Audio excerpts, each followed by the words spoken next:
గారు ధన్యవాదాలు. ఈవేళ నాతో పాటు ముగ్గురు ఉన్నారు, మరో ఇద్దరు ఉన్నారు. జీవన్ రాజు గారు సాఫ్ట్ స్కిల్స్లో, అలాగే ఇంకా స్పోకెన్ ఇంగ్లీషు, అలాగే ఎఫెక్టివ్ పబ్లిక్ స్పీకింగ్కి సంబంధించి అనేక అద్భుతమైన జాతీయ అంతర్జాతీయ స్థాయిలో వర్క్షాప్స్ కండక్ట్ చేశారు. వాయిస్ మాడ్యులేషన్ గురించి ఆయన చెప్పే అద్భుతమైన విషయాలు నాలాంటి వాళ్ళకి స్ఫూర్తి కలిగించేవి. అలాగే ఇక్కడ మల్లం రమేష్ గారు ఉన్నారు, ఆయన కూడా మిమిక్రీ ఆర్టిస్టు. తర్వాత ఆయన మీ ఫీల్డ్కి సంబంధించిన వారు, టీచింగ్ ప్రొఫెషన్కి సంబంధించిన వారు. అంచేత సార్ చెప్పినట్టుగా ముగ్గురు మీకు ఉపయోగపడే, మీకు చక్కటి గైడ్లైన్స్ ఇచ్చే వ్యక్తుల్ని వారు పిలిచారు. ఎందుకని మేడం గారికి ధన్యవాదాలు. అయితే ఈ సందర్భంగా ఒక 2-3 నిమిషాలు మీకు ఉత్సాహం కలిగించేది, మీరు ఈ కార్యక్రమాన్ని నిర్వహించేటప్పుడు మరింత ఆసక్తిగా మీరు చేసేందుకు స్ఫూర్తినిచ్చే 2-3 ముక్కలు చెప్తాను. ఇందాక నా గురించి పరిచయం చేశారు సార్. నా పేరు చొక్కా వెంకటరమణ. నేను బేసిక్గా జర్నలిస్ట్ని. అయితే నేను బాలల అకాడమీ, రాష్ట్ర ప్రభుత్వ సంస్థ విద్యాశాఖకు సంబంధించిన బాలల అకాడమీలోని బాలచంద్రుడి పత్రికకి 18 సంవత్సరాలు సంపాదకుడిగా పనిచేశాను. అది 40,000 స్కూల్స్కి వెళ్ళేది మ్యాగజైన్. తర్వాత నేను ఒక 25 సంవత్సరాల పాటు అంగన్వాడీ టీచర్స్కి స్టోరీ టెల్లింగ్ మీద ట్రైనింగ్ క్లాసులు కండక్ట్ చేశాను. తర్వాత ఆంధ్ర మహిళా సభలో బీఈడీ టీచర్లకి స్టోరీ టెల్లింగ్, లాంగ్వేజ్ డెవలప్మెంట్ మీద సెషన్స్ నిర్వహించాను. అలాగే లక్నీకాపూర్లో హోమ్ సైన్స్ కాలేజీలో ప్రీ స్కూల్ టీచర్స్కి స్టోరీ టెల్లింగ్, లాంగ్వేజ్ డెవలప్మెంట్ మీద రిసోర్స్ పర్సన్గా వెళ్ళాను. ఇవన్నీ ఊరుకోకుండా నేను 100 నిమిషాల్లో 100 కథలు చెప్పి వరల్డ్ రికార్డ్ క్రియేట్ చేశాను. తర్వాత ఈటీవీ తెలుగు వెలుగులో తెలుగు భాషకు సంబంధించి 100 ఆదివారాలు 100 కథలు చెప్పాను. అలాగే స్టోరీ టెల్లింగ్ టెక్నిక్స్ నేర్పే కథాపీడి కార్డులు తయారు చేశాను, టీచర్లకు బాగా ఉపయోగపడు. అలాగే 500 అర నిమిషం కథలు చెప్పి 5 పుస్తకాలు తయారు చేశాను.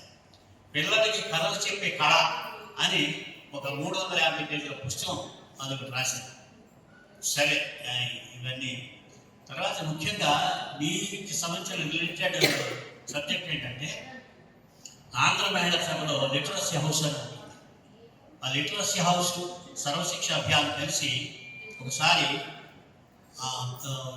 టీచర్స్కి ఎడ్యుకేషన్ త్రూ పపెట్రీ అనే సబ్జెక్ట్ మీద వర్క్షాప్ కండక్ట్ చేసి 5,000 స్కూల్స్కి క్లాస్ రూమ్ పపెట్ కిట్ అని 5,000 స్కూల్స్కి పంపించాం. చాలామంది టీచర్లకి దాంట్లో ట్రైనింగ్ పొందాను.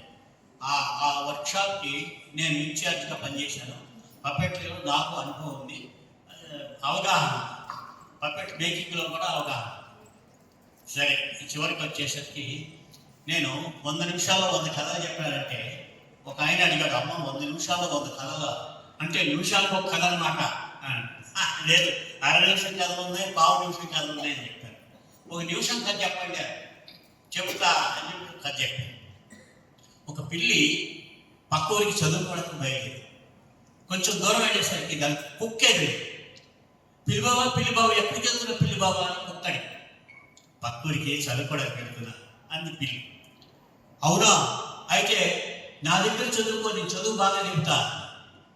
అయితే మ్యావ్ అని పిల్లి. ఆ కుక్క ఏమంది, నేను మ్యావ్ అంటే నువ్వు బోబో అంటున్నావు, నువ్వు నాకేం చదువు చెబుతావు బోబో అని ముందుకెళ్ళి ఒక కోడి పిల్లిబాబే ఎక్కడికి వెళ్తున్నా పిల్లిబాబా, పక్కూరికి చదువుకోవడానికి వెళ్తున్నా. అమ్మ తింటానికి పక్కూరి వెళ్ళారా, నా దగ్గర చదువుకుని చదువు బాగా చెబుతా.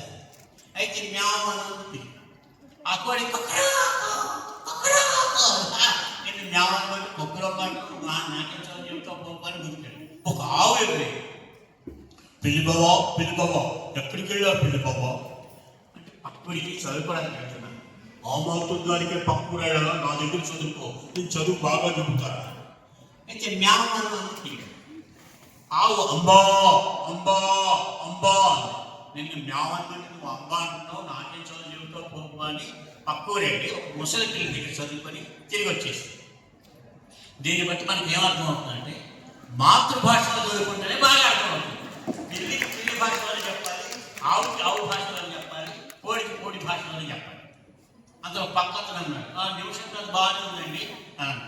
అంటే బాగుండడం ఏంటి, దీంట్లో ఎంత కంటెంట్ ఉందో తెలుసా, దీంట్లో వాయిస్ మాడ్యులేషన్ ఉంది, దాని గురించి బ్రహ్మాండంగా చెప్తారు. ఎన్ని వేలాది ట్రైనింగ్స్ ఇచ్చారు మా జీవన్ రాజు. అలాగే మిమిక్రీలోని ఇంత వాయిస్ మార్క్స్ చెప్తారు మళ్ళీ రమేష్ గారు. దీంట్లో వాయిస్ మాడ్యులేషన్ ఉంది, బాడీ లాంగ్వేజ్ ఉంది, అలాగే మిమిక్రీ ఉంది దీంట్లో. తర్వాత చివరికి వచ్చేసరికి మాతృభాషకు సంబంధించిన మెసేజ్